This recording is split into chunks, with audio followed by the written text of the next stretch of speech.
to another edition of City Beat TV, City Beat Magazine, and City Beat Podcast.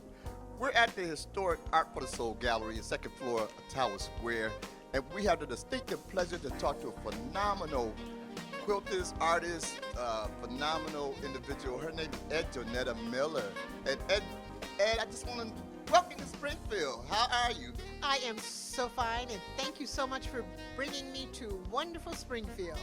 Oh, you're more than welcome. So glad to have you here with all this wonderful artwork. But I just want to know, is there anything special behind how your mom named you? It is so funny. My parents were expecting an Edward John, and of course I appeared. And my grandmother said, "You will not name that child Edward John."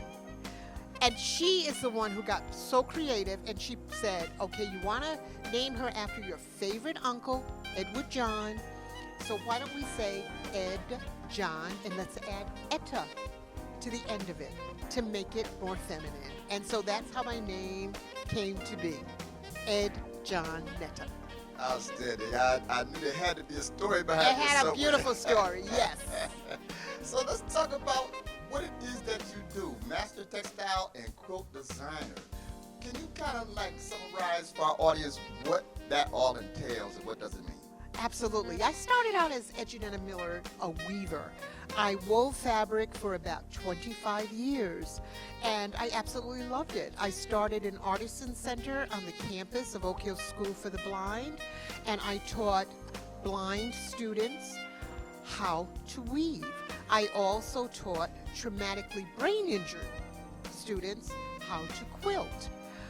I had done that for about 25 years and was very, very satisfied with what I was doing. But I felt as though, my art was not getting recognized like I wanted it to. I was asked to be in an exhibition in Ohio, and a very famous quilt designer came up to me. Her name is Dr. Carolyn Maslumi, who is an former aerospace engineer who builds and flies planes, came up to me and she said, "You did this woven piece." Now, I was in an exhibition with a lot of quilters. So when I was asked to be in the exhibition with all of these quilters, I said, I want to have something that's not going to be flat to the wall. Had no idea what I was doing.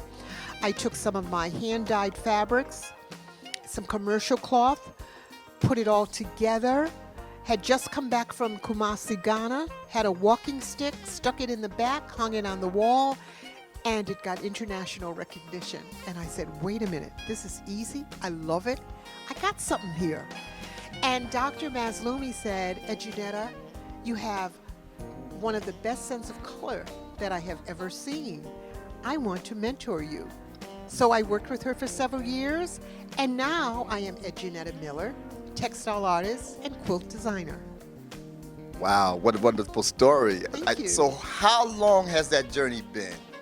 That journey has been a number of years. That journey has been close to 30, 35 years now. Wow. Starting out as Johnetta Miller, the weaver, from being a weaver, then into being a quilter, and now being a quilter, textile designer, an artist. I have learned I'm always a student. I think that you can always learn something. You never want to stop learning. Take classes, people. It's so important. So I took a wonderful drawing class with an artist from Houston, Texas, Carolyn Crump, and I learned how to really draw.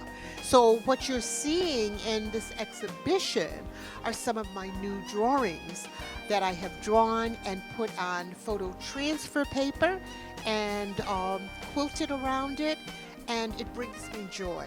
And the series are the eyes of the soul. The eyes are our soul. Mm-hmm. Now, I tell you, when I look around at your exhibits, they have an Afrocentric or native ancestry kind of connotation to it, and even your own look has that whole diaspora connotation. Is that your inspiration? Is that where your whole focus or your talent is in your Well, I creativity? embrace all cultures. I have to embrace all cultures.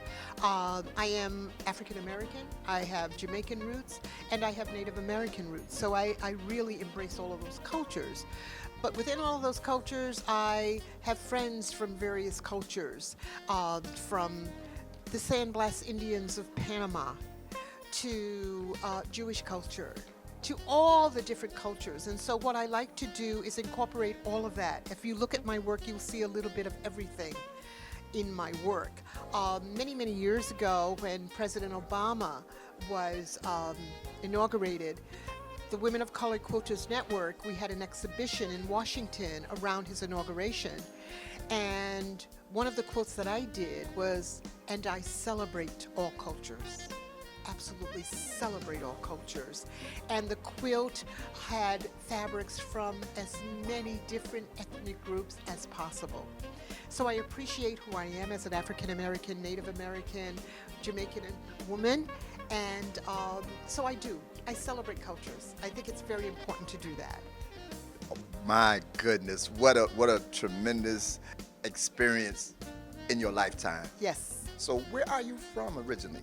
Actually, I was born in Spartanburg, South Carolina. Okay. Spartanburg, South Carolina. Stayed there for until I was 5, when my dad was in the Navy. Then moved to Salisbury, North Carolina. The campus of Livingstone College was my backyard, so I was at my granddaddy's house and stayed there for a while. When my dad was discharged from the Navy, he wanted better for his children. He came home to a racist community, and he felt like a second-class citizen after fighting for his country, and he decided we needed to move. And he checked out Providence, Rhode Island, and loved Providence. Was in the cleaning business, had a cleaning company, and started a business there. So I grew up in Providence, Rhode Island. So I'm kind of close to Springfield, so that's why Springfield is very dear to my heart. Exactly. Exactly. And I tell you, I spent some time in Rhode Island, and I lived in Cranston actually. And Absolutely down the street from me. okay. Down the street. I live right off Outstanding. of Cranston's Yeah. Avenue. It's Yes. a wonderful, beautiful city, state, even though it's the smallest one in the country. But the aesthetics and just the, like you say, just the cultures and the aura of education, It was wonderful. It It was a really wonderful is. place to grow up. It was a blended community, and I have lasting friends that have come tonight to see me, Okay.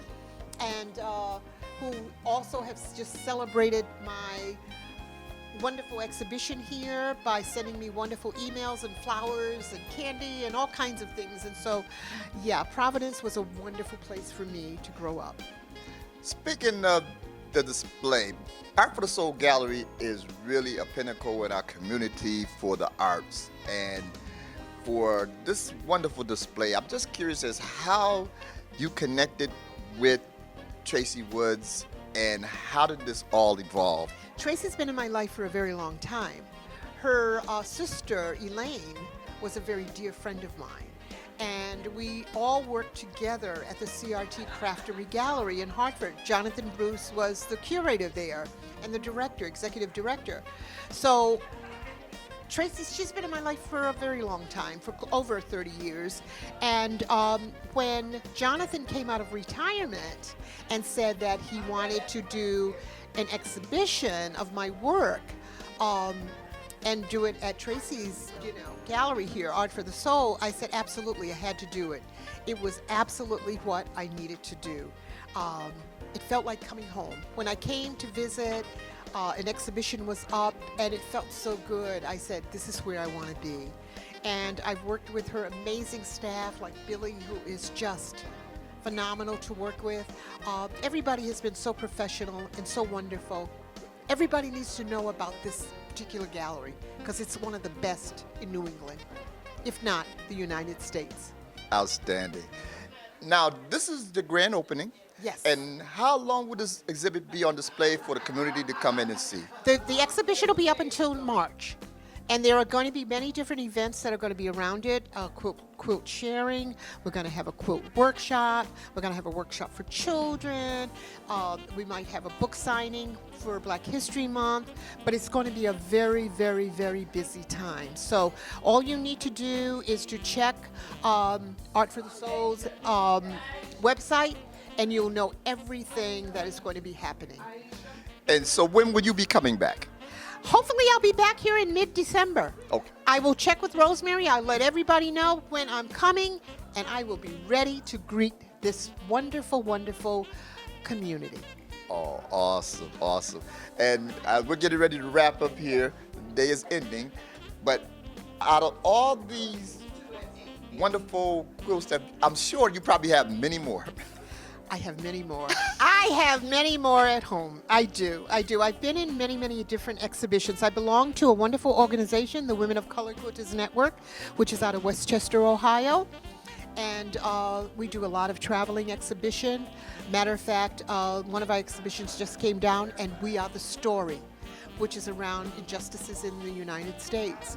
And the quilt that was in that exhibition that I did is now going to be it has been acquired by the National Museum of the African American Museum at the Smithsonian. So I'm very, very excited. Absolutely. Wonderful, Yes, wonderful. yes. What a blessing. It is a blessing, yes. Indeed, yes. indeed. So, and finally, could you just tell us where the audience may be able to find out more about you, your artwork, or anything else online? One of the things I do, which is very interesting, sometimes I sit at my desk and I Google myself, and so much comes up about all the different things I have done. So I would suggest either going to my website at JonettaMiller.com or just Google my name at Johnetta Miller, and you will see so much. Even what came up one time was my coming in last in a race, okay? And so, yeah, just Google me and you will see what happens, okay? Outstanding. Surely will. Ladies and gentlemen, there you have it. If you're in the area or would like to just come in from wherever you are and visit the Art for the Soul Gallery, we're located at 1500 Main Street in Springfield, Massachusetts, downtown, heart of Springfield. And Miss Johnetta Miller's display is here. And as she has alluded to, she'll be back in December. Yes. And we'll keep you posted exactly when and what time so you can come and meet and greet her for yourself. Johnetta Miller, I want to thank you so much for taking time out to talk to us today. Well, I enjoyed it. Thank you so much for having me. You're more than It's been welcome. Very special. All right, there you have it. That's my new friend right there, Johnetta Miller. Thank you. Love it. Yes, and we'll have more on City Beat right after this.